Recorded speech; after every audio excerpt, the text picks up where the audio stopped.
नमस्कार प्रिय दर्शकों, आप सभी का हमारे YouTube चैनल पर हार्दिक स्वागत है। दोस्तों, आज है 2 जून 2024, दिन रविवार। आज ज्येष्ठ मास की कृष्ण पक्ष की एकादशी है। प्रिय दर्शकों, यह एकादशी 2 जून 2024 को 5:05 प्रातः इस प्रारंभ होगी तथा 3 जून 2024 को प्रातः 2:41 पर समाप्त होगी। दोस्तों, भगवान श्री कृष्ण से एक बार अर्जुन ने पूछा कि भगवान, ज्येष्ठ मास के कृष्ण पक्ष की एकादशी का क्या नाम है तथा इस व्रत को करने से क्या क्या फल मिलता है। अब मैं इस व्रत कथा का आरंभ करता हूँ। जो भी दर्शक मित्रगण चैनल से नए जुड़े हो, चैनल को सब्सक्राइब करें और बेल आइकन को प्रेस करें। एक बार अर्जुन ने कहा, हे प्रभु, ज्येष्ठ मास के कृष्ण पक्ष की एकादशी का क्या नाम है, इसका माहात्म्य क्या है, इसमें किस देवता का पूजन किया है, इस व्रत को करने की क्या विधान है, कृपा करके मुझे विस्तार पूर्वक बताइए। भगवान श्री कृष्ण कहते हैं, हे अर्जुन, ज्येष्ठ मास के कृष्ण पक्ष की एकादशी का नाम अपरा एकादशी है। यह अपार धन और पुण्य को देने वाली है। जैसा कि इसका नाम है अपरा एकादशी, उसी प्रकार का इसका फल मिलता है। समस्त पापों को नाश करने वाली है। जो मनुष्य इसका व्रत करते हैं, इनकी लोक में प्रसिद्धि होती है। अपरा एकादशी के व्रत के प्रभाव से रक्त प्रवाह, प्रेत योनि, दूसरे की निंदा आदि से उत्पन्न होने वाले पापों का नाश हो जाता है।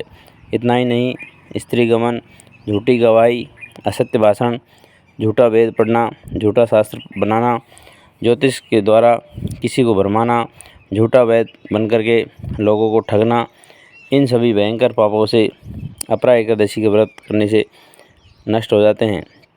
युद्ध क्षेत्र से भागे हुए क्षत्रिय को नरक की प्राप्ति होती है, किंतु अपरा एकादशी का व्रत करने से उसको भी स्वर्ग की प्राप्ति होती है। गुरु से विद्या अर्जित करने के उपरांत जो शिष्य गुरु की निंदा करते हैं, वे अवश्य नरक में जाते हैं। अपरा एकादशी का व्रत करने से इनके लिए स्वर्ग में जाना संभव हो जाता है। तीनों पुष्करों में स्नान करने से या कार्तिक माह में स्नान करने से अथवा गंगा जी के तट पर पितरों को पिंडदान करने से जो फल प्राप्त होता है, वही फल एकादशी का व्रत करने से प्रारंभ होता है। बृहस्पति के दिन गोमती नदी में स्नान करने से, कुंभ में केदारनाथ के दर्शन करने से तथा बद्रिकाश्रम में रहने से तथा सूर्य ग्रहण और चंद्र ग्रहण में कुरुक्षेत्र में स्नान करने से जो फल सिंह राशि वालों को प्राप्त होता है, वह फल एकादशी के व्रत के समान है। जो फल हाथी घोड़े दान से तथा यज्ञ में सोना दान करने से प्राप्त होता है, उस फल के समान अपरा एकादशी के व्रत का फल मिलता है। पाप रूपी वृक्षों को काटने के लिए यह व्रत कुल्हाड़ी के समान, पाप रूपी अंधकार के लिए सूर्य के समान, अतः मनुष्य को इस एकादशी का व्रत अवश्य करना चाहिए। यह व्रत सब व्रतों में उत्तम है। अपरा एकादशी के दिन श्रद्धापूर्वक भगवान श्री विष्णु का पूजन करना चाहिए, जिससे अंत में विष्णु लोक को प्राप्ति होती है। हे राजन, मैंने यह अपरा एकादशी का कथा लोकहित के लिए कही है। इसके लिए पठन और श्रवण से सभी पाप नष्ट हो जाते हैं।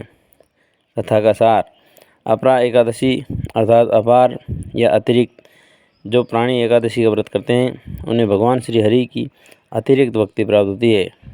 भक्ति और श्रद्धा में वृद्धि होती है। दोस्तों, यह थी छोटी सी अपरा एकादशी की व्रत कथा। जैसा इसका नाम है, यह अपरंपार बेड़ा पार लगाने वाली एकादशी है। सभी जातकों से मेरी प्रार्थना है कि जीवन में हमेशा कोई न कोई व्रत जरूर करे, और इन्हीं सभी व्रतों में एकादशी का व्रत सबसे उत्तम है, क्योंकि सभी एकादशी भगवान श्री कृष्ण से उत्पन्न हुई है। दोस्तों, सभी को राधे राधे, हरिओम।